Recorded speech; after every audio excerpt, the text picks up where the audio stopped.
Welcome everyone to this special episode of the Next Page podcast by Library Archives. This is a podcast designed to advance the conversation on multilateralism. And today I am in the studio with 5 guests. I never had so many guests before. And they are the interns in various sections and units here in Library Archives. And we're going to have a conversation all together on the exploration of what it means for you as younger colleagues to be interns with Library Archives, what you've discovered about UN Geneva, and we'll talk also about multiculturalism and what it means for us who work with international institutions, and of course about multilateralism and what youth has to do with multilateralism, what youth can do for multilateralism in the UN. So it's a super great pleasure for me to have you here today in the studio, and thank you for coming forward with this idea, actually, because it wasn't my idea, it was yours. So yeah, let's go around the table so our audience can hear your voice and your name and where you're from, and then we'll dive in immediately afterwards. Thank you, Francesco. My name is Ashrul. I am from Malaysia. I am currently doing my master's program with the University of Geneva. Now I am attached to UN Library and Archive for internship for 3 months. Hello, my name is Raphaela Gutierrez, and I'm American and Swiss. I'm here working as an intern as an event management for cultural activities and also our knowledge and learning commons. Hello, I'm Alicia Grunert, and I am the Archives and Museum intern. And I'm here for 4 months, and I just graduated and had my Bachelor of Arts in History and Sociology, and I am German, American, and Haitian. Hello, my name is Lucas. I am a history master's student at the University of Copenhagen, and I've been here for 2 months almost. I'm starting, and I'm going to end next month, and I'm also a Library and Archives intern. Hello, I'm Mengna Chen. I come from China, and I'm pursuing a master degree in intercultural encounters in University of Helsinki. And I'm here doing internship, mainly supporting for podcast and also support for HLC and CAP team. Great. Thank you for introducing yourself. So let's dive in. In the first part of our conversation, we want to explore a little bit your experience as interns with UN Geneva.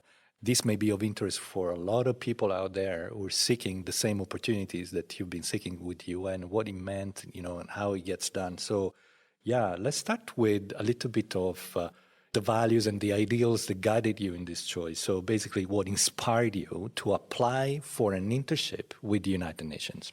Yeah, I'll take that. I have 2 other students I know from Denmark who have also applied for this, who also worked for the UN in my position.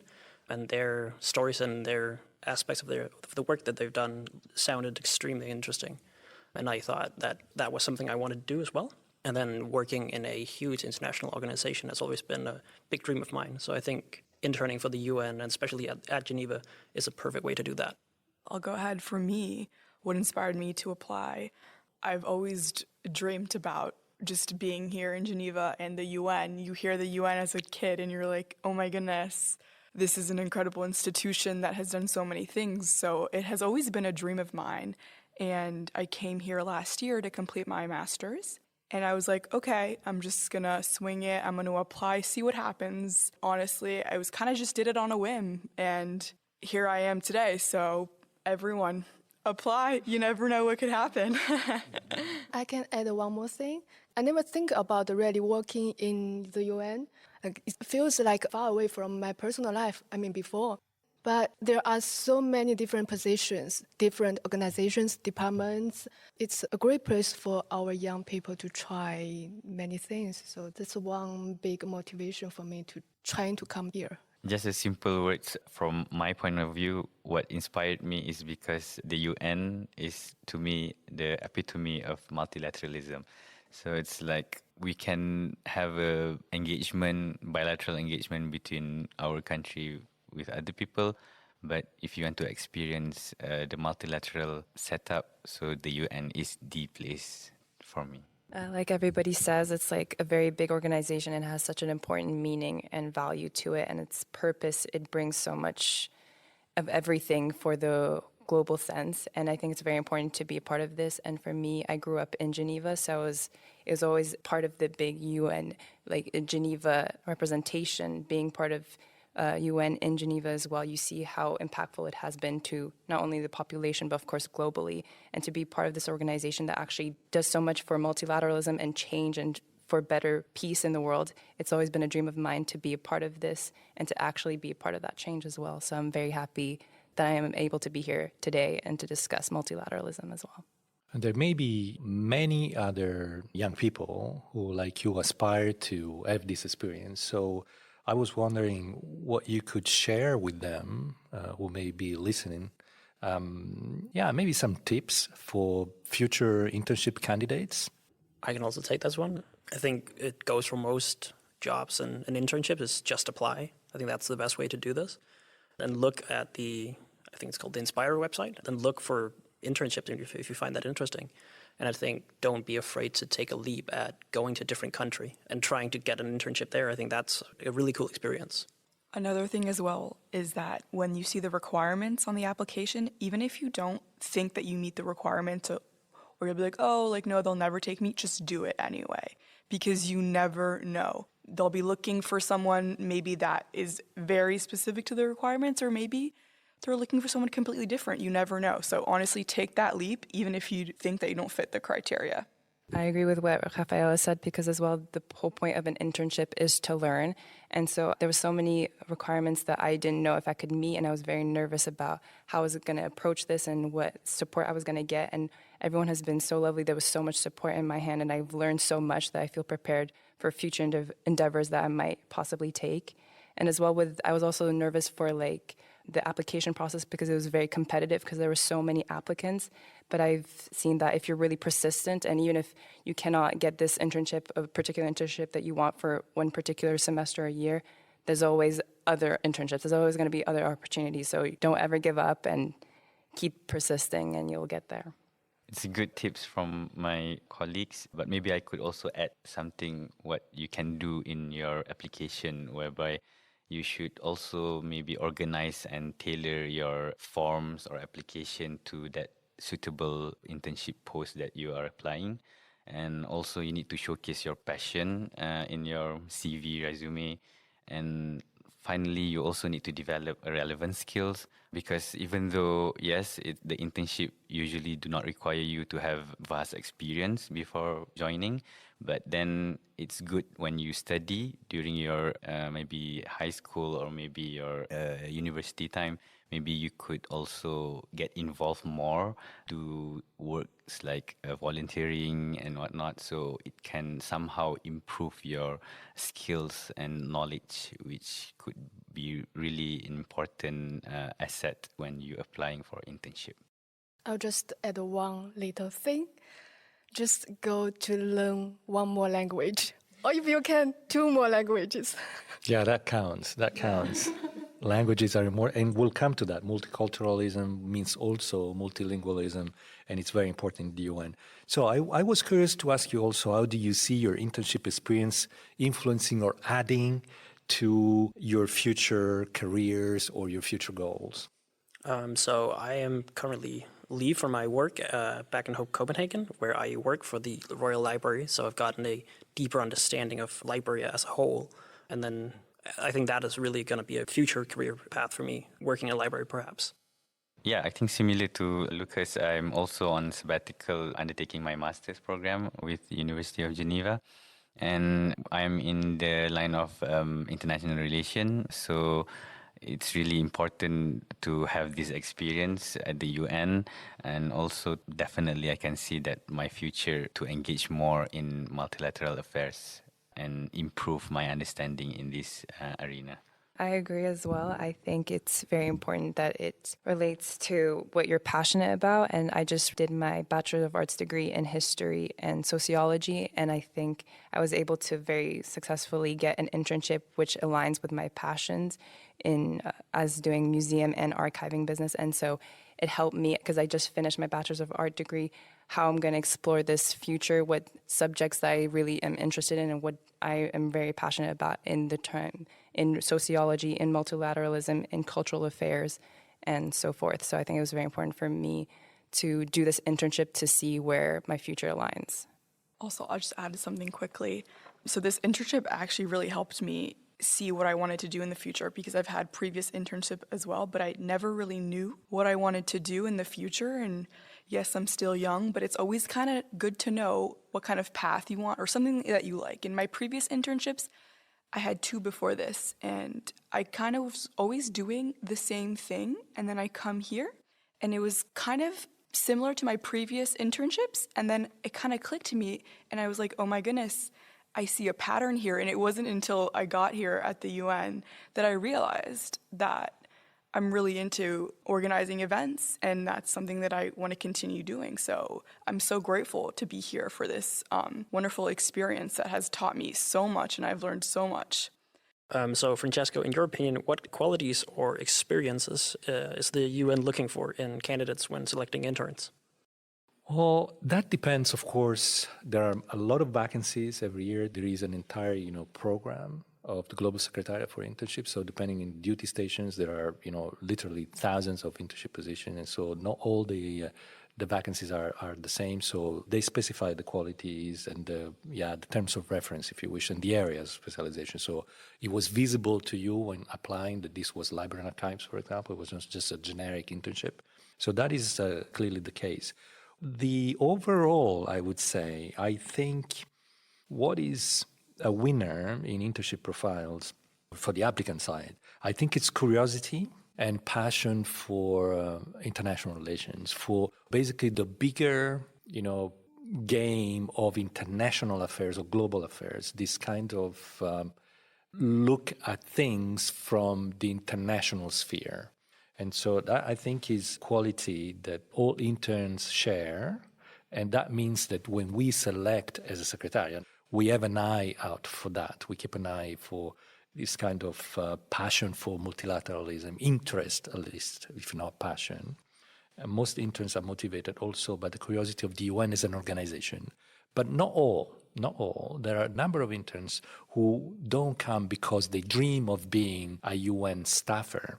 They come to understand this wider dimension of international affairs in the world of international organizations, which is a subcategory of international affairs, of course. Yeah, I would say that is my understanding after a few years in this job. So, thank you for that question. I would like now to explore together a little bit the dimension of multiculturalism, because when we talk about multilateralism, we're also talking about, multicultural, the multi-talents that you have also witnessed here. You came across so many people, diplomats, staff, our own researchers, and you really start to realize that this is part of the environment, it's part of our culture, this many things, yeah? And so I wanted to ask you 1 or 2 questions. And the first is certainly, in what way is multiculturalism relevant to you as individuals, not to you as people who choose to be interns, but really as people, what it means to you? The first 2 things come to my mind. The first one is like the changing of my friendship circle. I feel my friends have become like more diverse. They all come from different backgrounds. And then the second thing is I'm experiencing the changes of the ways that I learn and I perceive. I mean, I study and live in Finland, or I study and live in Geneva. That's totally different compared with my life in China. So that's 2 things very specific, that the way I feel. But if I think about more about the multiculturalism, I think that every one of us actually already exposed to multiculturalism in a way that maybe much earlier than we already realized. For example, like as a typical Chinese grew up in mainland China, when I was a little girl, I first get to know about toast. I mean, that's the moment I was exposed to another culture. That's kind of a reflection of multiculturalism already in our daily life. So I can give another example. Like just this morning in our coffee chatting, we talked about each Arabic-speaking country. They actually speak different Arabics, such as there's a combination of Arabic and French, right? we maybe take it for granted or we never notice it's actually related to multiculturalism, but actually they are. And multiculturalism is deeply and in a very broad way already embedded in our daily basis. Just want to add, based on my background as a Malaysian, so I value multiculturalism even when I was small, because in Malaysia we mix with all different races. We have Malay, Chinese, Indian, and also other smaller ethnic groups. And sometimes we have different language as well, and even our food are also different. But when we experience these kind of differences, we tend to be more cooperative, understanding, and more, more flexible in life. So multiculturalism to me is not something that you somehow learn, in class or learn from you learn from other people, but you need to experience, you need to live, and then you have a better worldview and approach in life. And also it's better how you approach diplomacy in that matter. That's from my experience. Yeah, I grew up as a third culture kid, which means I was born and raised in a different country than where my parents are from. And growing up, I found it was very difficult for me because I didn't feel like I belonged. I felt very different. And so I had a lot of identity questions, especially about my cultures and which ones I can take a bow.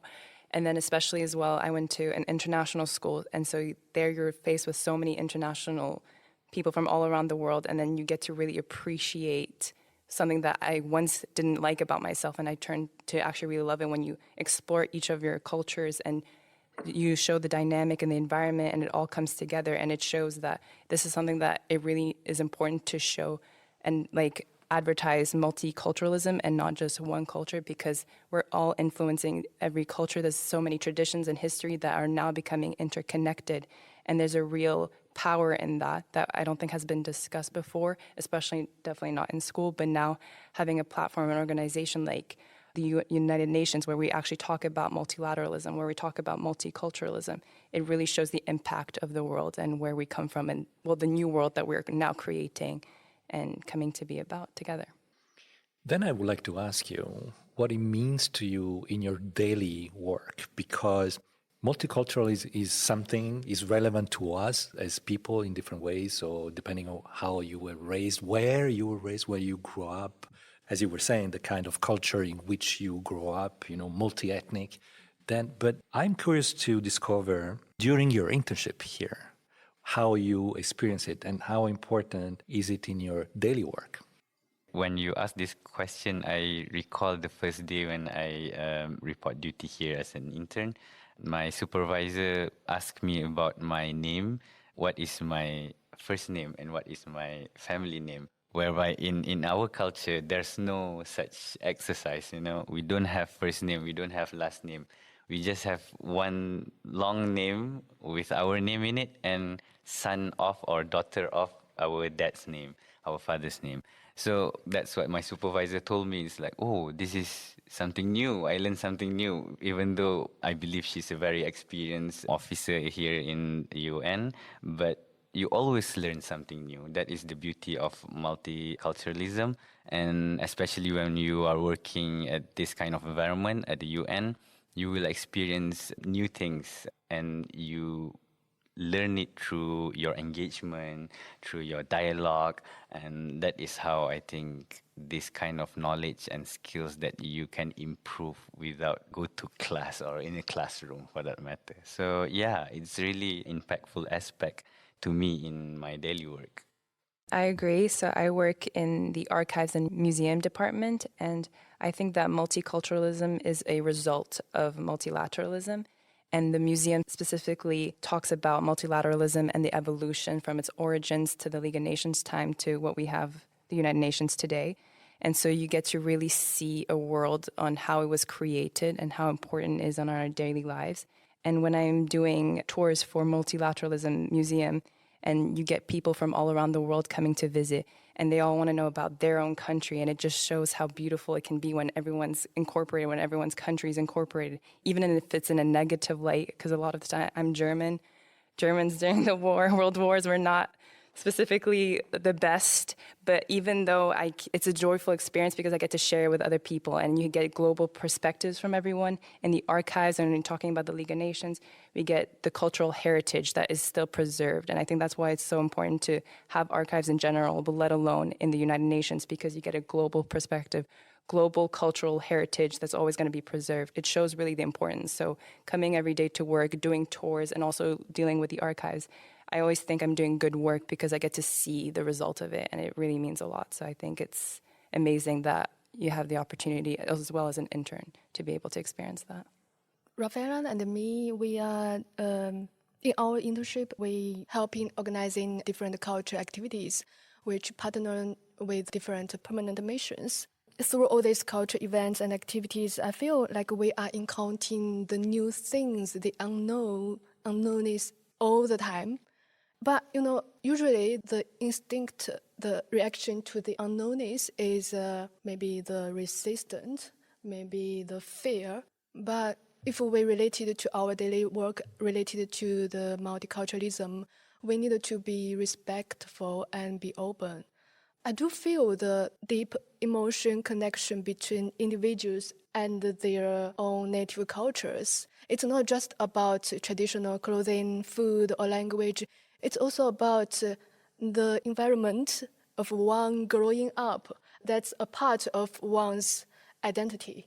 Then one more thing about multiculturalism is that it's not just about cultures of different ethnics and countries. It's also about ages, genders, and classes, and all the other things. The UN is also promoting equality of different voices and different groups. That's all about multiculturalism. Just to add, honestly, what's super interesting about being here at the UN, and especially on the cultural events team, is that for each event, it's different countries, so different permanent missions come and ask us to help them host these events happening in the Palais. So when these events happen, you just see how much it means to them, the process of just them organizing it and putting so much effort, the passion that I see in the background, it's just honestly so eye-opening, because just being proud of who you are and your culture, it's just something that is so important, and you wouldn't think that, but here at the UN, that's just one of the most amazing things. There's so many different cultures and there's so many things going on, so you get to experience so many things that you wouldn't experience elsewhere. And you just see this incredible eye-opening experience that honestly is very, very worth it. And sorry. No, go ahead. You speak about who you are. That really reminds me of rethinking self-positioning. It refers to spatial dimension and temporal dimension, but also it's really about dialogues with people's many different backgrounds.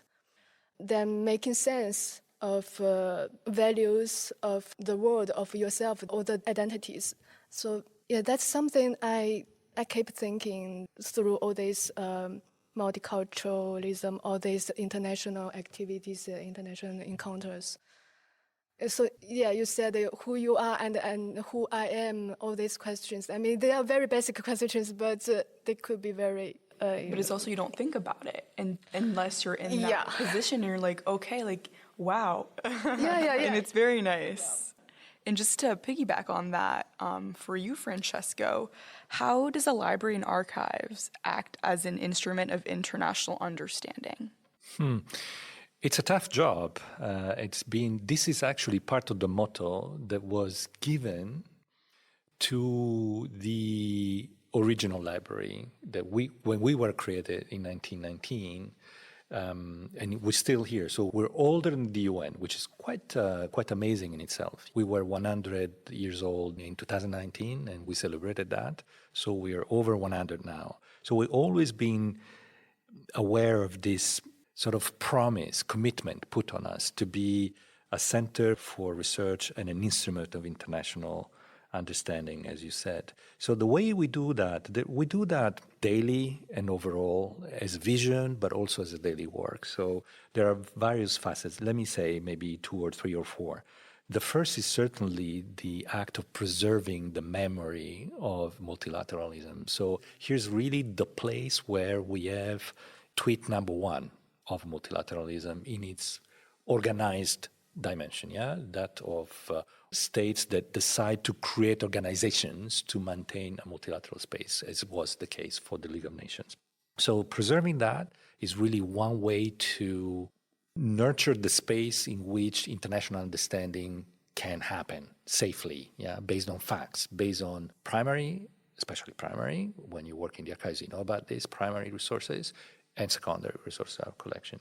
So we also do that by enriching those collections. Secondary resources are extremely important. So having a library, we act like a global scientific library on multilateralism. So if there is something interesting, a new study, something out there that is coming up, we grab it and we put it in our collections.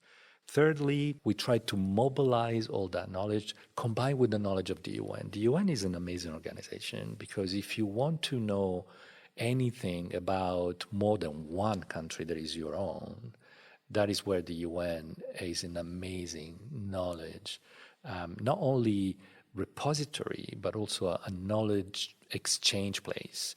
The number of reports, we're often criticized for too many reports, too many papers, but we're an entire planet made not only of many countries, but many ethnicities, many regions, many cultures, many religions, many people, many genders. So there is need for hundreds of thousands of reports. We make sure that these are discoverable, that these are there, that could be found and researched. And with technology, we can do many, many more things. Then the fourth thing I think that contributes to that is holding the space for connection and study that goes beyond these official things for which the UN is known, like conferences, negotiation, mediation. But there is need for space in which humans can get together. Of course, they belong to a state, but outside the chairs of official delegation, there are other things that can happen. And you have witnessed that, particularly in our work at the Commons for knowledge and learning, and our work in cultural activities you were mentioning. That's not an official meeting of the UN. It's an event that runs parallel to them. And lastly, we also do it through you, because by hearing you telling the story of what it means to you in your daily life, how changed the perspective of who do I think I am and who I thought you were just because of your origin or nationality. By doing that, I think we're doing very good international understanding as well. Yeah. So, why don't we move on to discussing then, multilateralism, because we talked about multiculturalism, and there cannot be, some of you said it, they're interdependent. One is connected to the other and vice versa. They're both connected. And so I wanted to ask you, building on the discussion we had so far, maybe exploring a little bit more about multilateralism, why this is important and what it means to you as young actors of this. So multilateralism is there and you are entering it and you're going to entertain this space for the years to come. And I'm so curious to hear from you why it's important to you.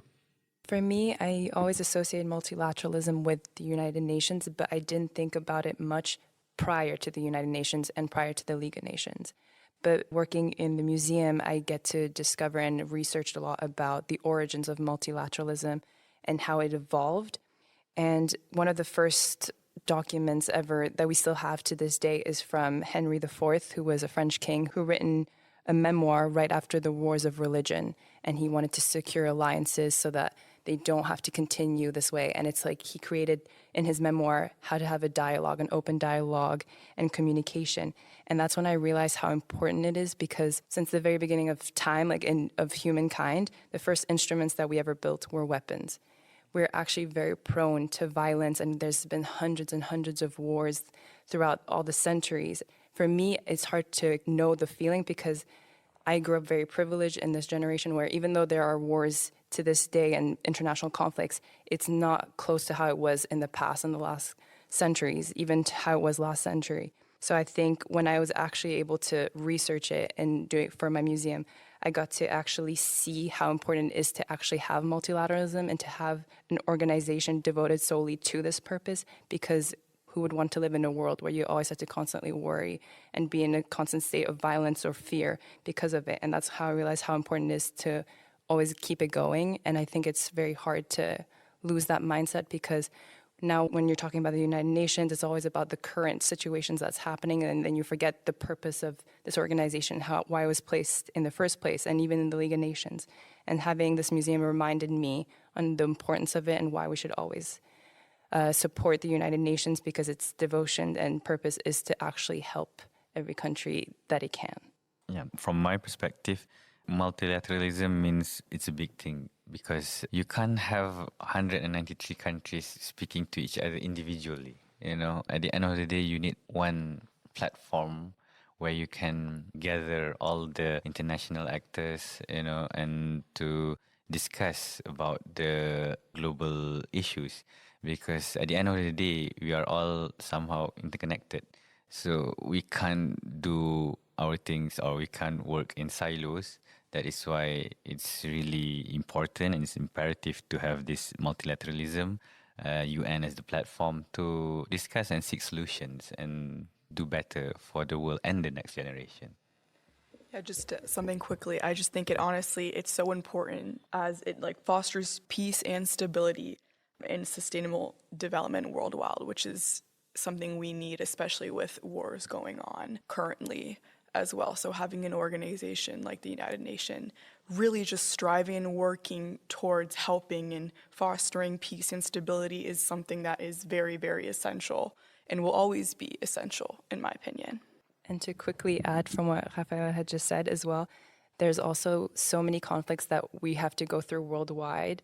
And we've had this in the past, like dealing with the Black Plague, to what we have now with coronavirus. There's issues that we have that everyone's going to be affected by. And so it's good to actually, instead of being against one another because we're from different states, different cultures, that we actually come together to actually solve these solutions. So that's another reason why I think it's very important that we discuss multilateralism, not just for the UN, but how it actually affects us, everyone globally.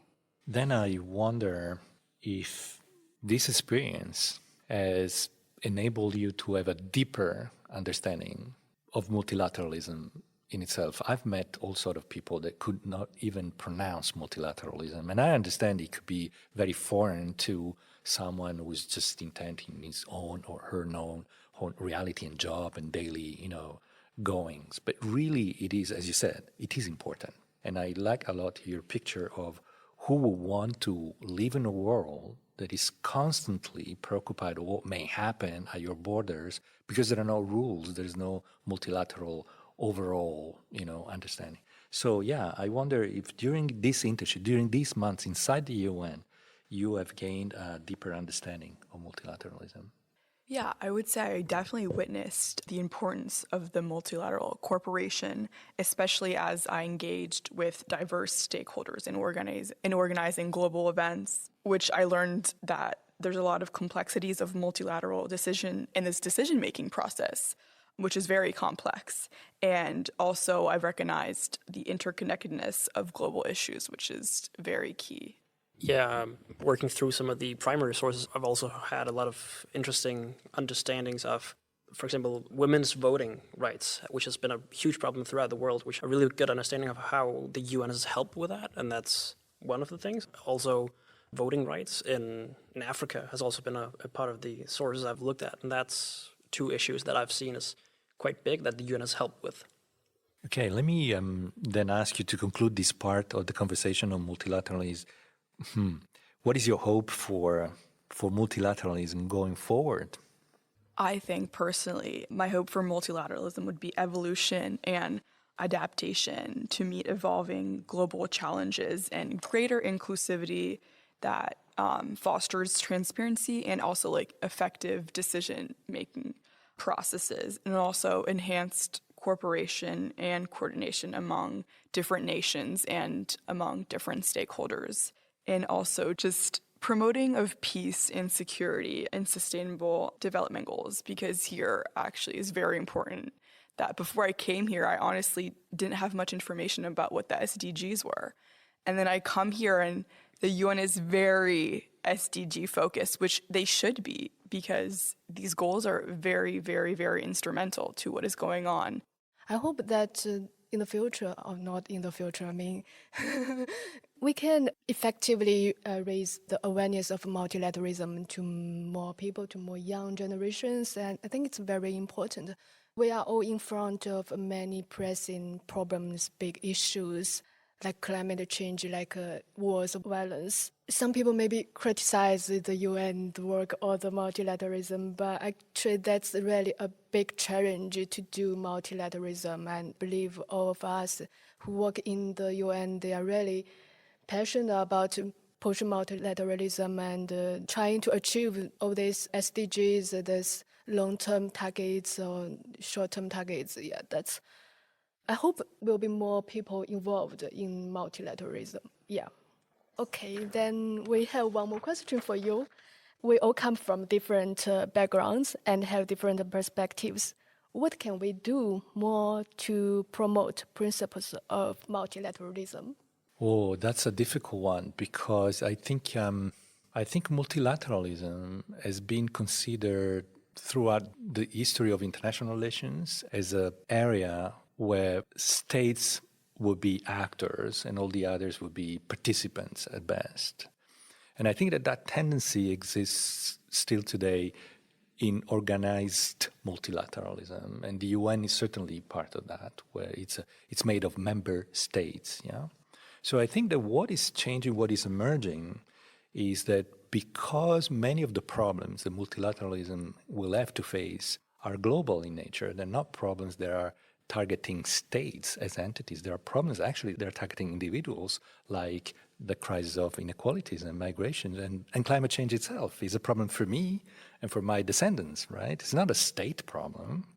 So that makes it so that multilateralism is seeping through into the area of interest of individuals as humans.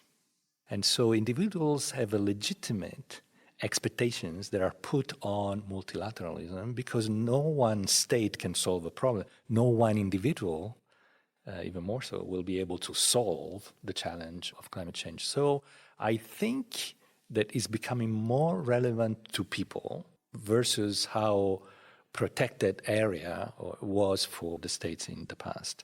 What we could do depends really on every individual can do a lot. First of all is to know the principles, understand, like you're double privileged or maybe even triple privileged because you were given a chance to experience a situation in which you could say, yes, now I understand how complex it is, how important it is. I'm using your words. Yeah, so that is great. And I hope that you will be speaking to many other people of your generation to be able to say, hey, hang on a second, this is important. And let me tell you my experience, right?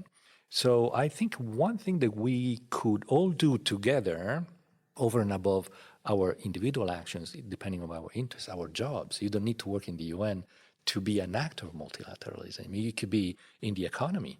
You could be a parliamentarian. You could be a teacher. That's very powerful. Teachers are people who change people's lives, So that could be one thing. But what really makes us, I think, all in a global alliance is a deeper respect for diversity. And diversity is really a huge potential for people that live on Earth. And I don't think we grasp the importance. We actually use diversity as something that we want to sort of overcome almost.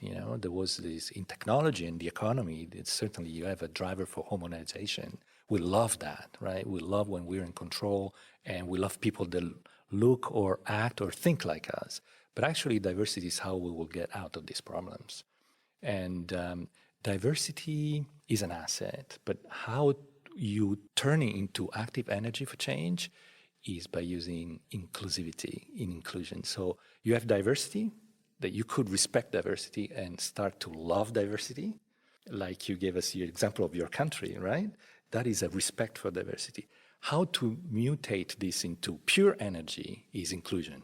Now I have diversity. Now I include all this diversity in my thinking process, in my planning process, in my execution process. And then, these are the things we could do together. So that's my opinion.